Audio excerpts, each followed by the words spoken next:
Alô, gurizada! Esse é o nosso segundo encontro sobre a tuba. Eu sou o Jefferson, professor do Guri Capital e Grande São Paulo, e vou te ensinar dicas simples e curiosidades importantes sobre a tuba. Hoje você descobre qual é a história da tuba e quais eram os instrumentos que vieram antes dela. Fica comigo!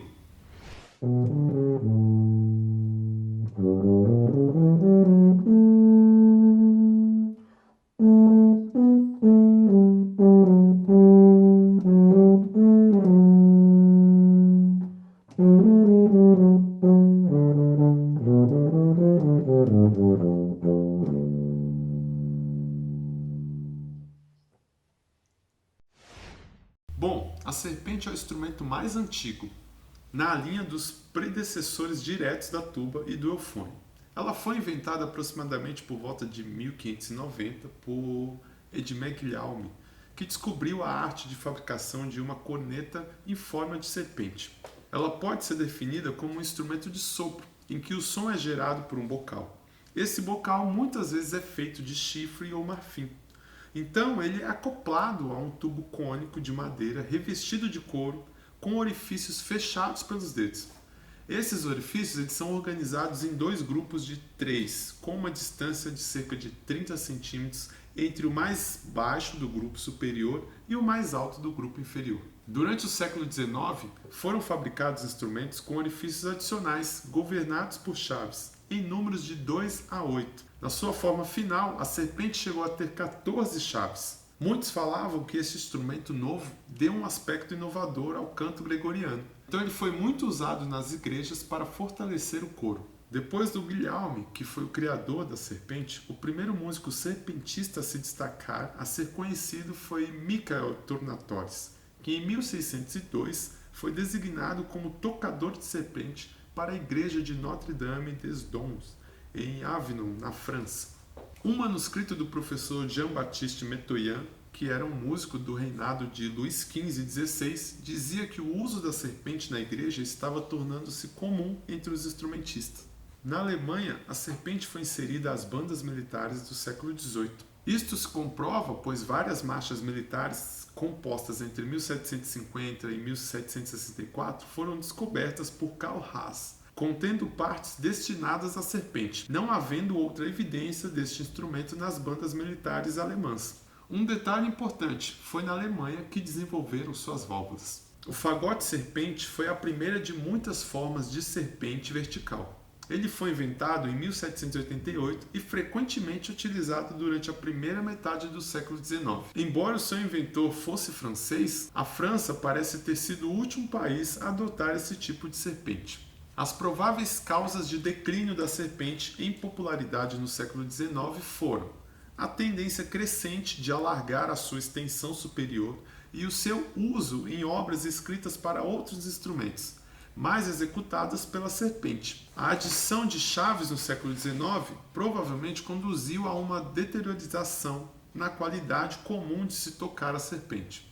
Até porque o instrumento não se tornou um membro de pleno direito da orquestra sinfônica, pois não tinha a mesma potência de outros instrumentos. Tendo sonoridade bastante suave, com pequena gama de dinâmica, caiu em desuso, sendo preterido pelos compositores e críticos da época. O início do século XIX foi marcado por uma busca generalizada por aperfeiçoamentos técnicos e mecânicos para os instrumentos musicais então utilizados. São dessa época as pesquisas e as primeiras tentativas para as válvulas que começavam a ser introduzidas nos metais. Até então, no âmbito dos instrumentos de bocal, como a trompa lisa, era comum empregar apenas os recursos da série harmônica. As variações de comprimentos de tubo eram conseguidas de duas formas, utilizando a vara, como no sacabucha, o trombone primitivo, ou tubos com furos, no moldes da flauta primitiva, porém cônicos, como os diversos tipos de corneto, instrumentos de bocal feitos de madeira. Na figura 1 apresentamos instrumentos da família dos cornetos e na figura 2 a serpente, instrumento grave da mesma família.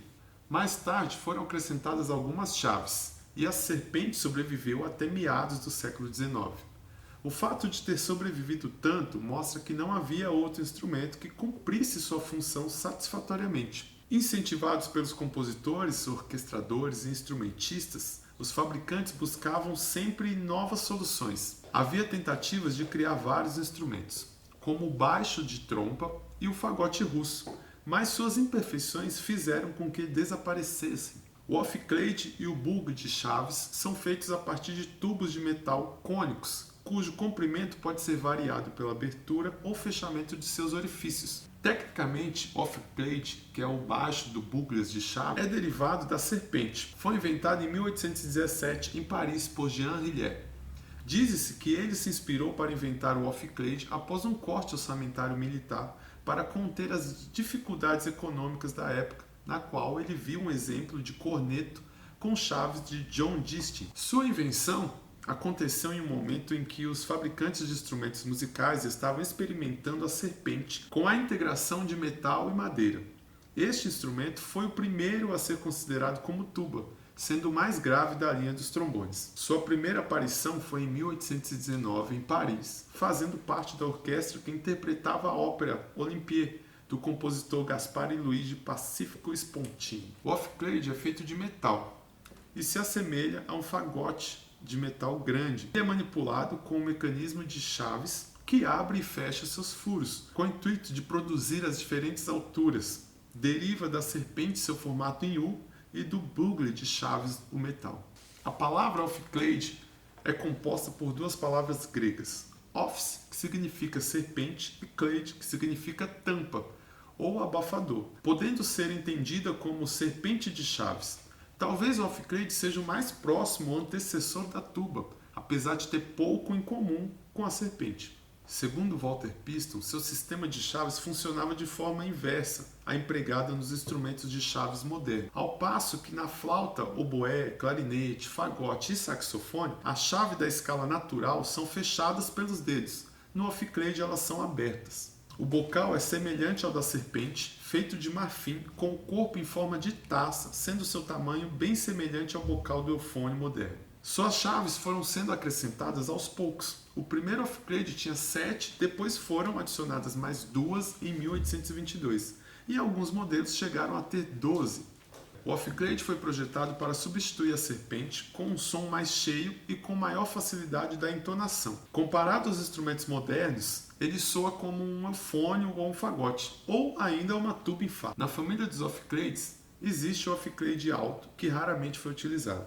Apesar de não ter sido bem aceito pelos músicos, era conhecido por sua clareza e definição de som, aproximando-se das características sonoras do clarinete mi bemol. Seus ataques de notas e tessituras, bem como sua entonação, eram suspeitos, e por esse motivo foi rapidamente substituído pelo clavicorde e o alto horn. O mais comum da família dos off-clades é o off-clade baixo, que foi fabricado com afinação em dó e si bemol, sendo o primeiro o mais utilizado pelos músicos, pois o off-clade em si bemol apresentava muitos problemas de afinação.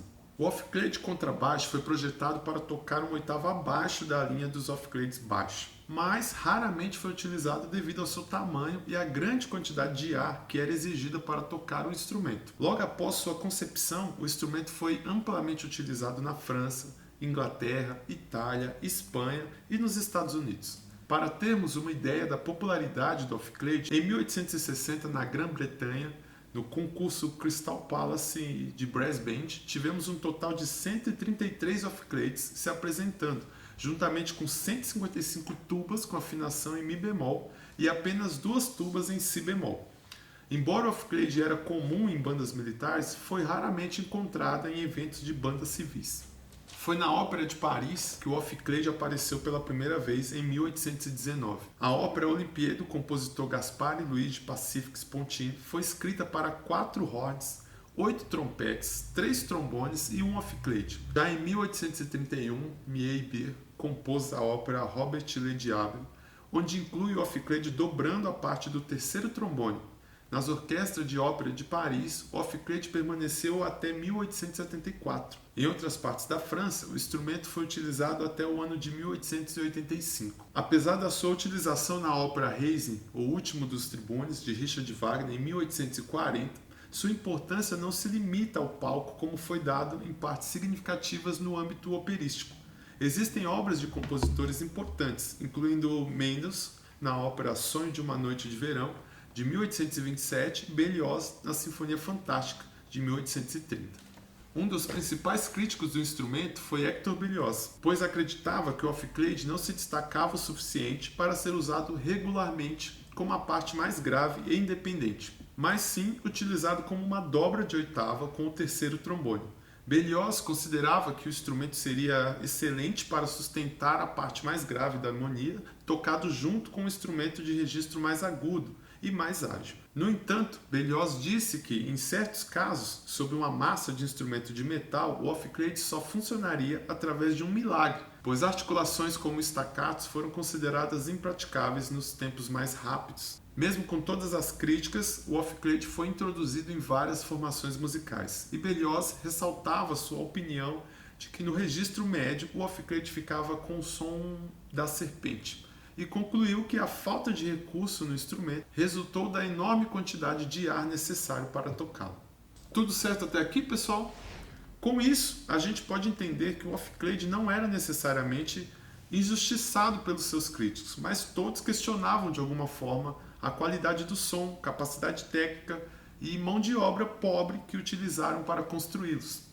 É difícil estabelecer a relação de agilidade entre os instrumentos modernos e o off-clade, ou bugles de chaves, já que seu sistema de variação de comprimento e de coluna de ar por abertura de chaves e os próprios instrumentos que utilizavam há muito tempo caíram em desuso. Consequentemente, é difícil ter uma ideia exata do seu timbre, pois somente dispomos de textos sobre orquestração que descrevem instrumentos com produção de som e tubulação semelhante. Um estudioso chamado Piston diz que o off-clade, quando bem tocado, soa como um eufônio, e que atualmente suas partes são usualmente tocadas pela tuba. Justo ou não, quando a tuba ganhou a graça dos compositores influentes da época, lentamente substituiu o off-clade. Outro instrumento antecessor à tuba é o cimbaço, que foi o único instrumento parente da tuba a se destacar apenas no seu país de origem, até porque a sua utilização não se espalhou muito além da Itália.